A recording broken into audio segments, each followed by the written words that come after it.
Hello বন্ধুরা, আজ আমাদের এক বন্ধু দীপালোকদার জন্মদিন। তো সেই তার জন্মদিনে আজকে রেডি হয়ে চলে এসেছি জুইদির বাড়িতে। আসলে সেই বন্ধুর জন্মদিন জুইদির বাড়িতেই আমরা সবাই মিলে সেলিব্রেট করব। তো দেখো সবাই চলে এসেছি। এখনও আমাদের গ্রুপে দুজন মেম্বার বাকি আছে, তারা বাইরে থাকে, তারা আজ আসতে পারবে না। তাদেরকে ছাড়াই আমরা আজকে বার্থডে সেলিব্রেটটা করে নিচ্ছি। তো এখানটাও কেক রেডি হয়ে গেছে আর বার্থডে বয় কেক কাটতে বসে গেছে।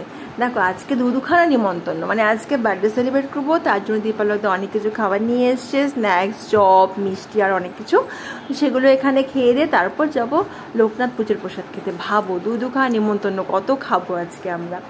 যাই হোক, সবাই মিলে একসাথে নিমন্ত্রণ খেতে যাবো, এটাও একটা আনন্দ। সবাই মিলে একসাথে হয়েছে অনেকদিন পরে, সেটা আরও বড় আনন্দ। তো চলো এবার কেক কাটার পর্বটা আমরা শেষ করে ফেলি। দেখো কি সুন্দর শান্তশিষ্টভাবে কেক কাটার পর্ব আমাদের শেষ হচ্ছে। কেক কাটিং হয়ে যাওয়ার পর আমাদের আরেকটা নিয়ম থাকে, যে কেক কাটে মানে যার বার্থডে তাকে যদি সুন্দর করে না সাজানো হয় তাহলে কিন্তু আমাদের বার্থডে ইনকমপ্লিট থেকে যায়। জানি এটা উচিত নয়, তবু কেন জানি না আমাদের মধ্যে এটা হয়েই থাকে। দেখতেই পারবে কি হবে এরপর আমাদের সাথে। এইবার দেখো এই যে সেই বার্থডে বয়, তোমরা চিনতেই পারবে না কার বার্থডে ছিল কী ছিল।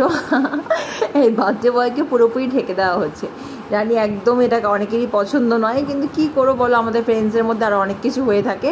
তো এটা একটা পার্ট তার মধ্যে, তো এটাই আমাদের আনন্দ। যাই হোক, এখান থেকে বার্থডে সেলিব্রেট করে এবার আমরা এখান থেকে খাওয়া দাওয়া করে বেরিয়ে গেছি নিমন্ত্রণ খেতে। চলে এসেছি নিমন্ত্রণ খেতে, সে লোকনাথ পুজোর।